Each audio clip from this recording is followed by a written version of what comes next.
ating Pangulo. Binoto po natin siya. Binoto po natin siya para sa pagbabago. So naririto po kami upang suportahan ang pagbabago na yon. Kaya po kami narito, hindi po kami nakikiepal sa kanila or what. Narito po kami upang ihayag na kami po bilang kabataan ay sumusuporta po sa ating Pangulo. Wala po kaming ibang layunin kundi ang sumuporta sa desisyon ng ating Pangulo. Kung kayo, mga leftist cabinet members, kapag wala ang Pangulo, binabackstab nyo, kinikriticize nyo sa kanyang decision, mag-resign naman kayo. When he was still running for president, alam nyo na ipinangako niya na ililibing ang Pangulong Marcos.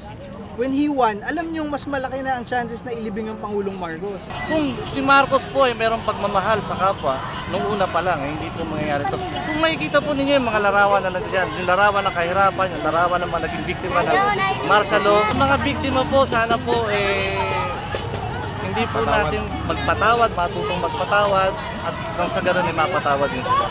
Ang gobyerno at ang simbahan. Ang politika po sana ay medyo mabawasan. Magising po sila na sana po maturuan na lang ang mga tao. Idiin po sana sa mga tao na sana ay magkaroon ng pag-ibig sa kanyang kapwa.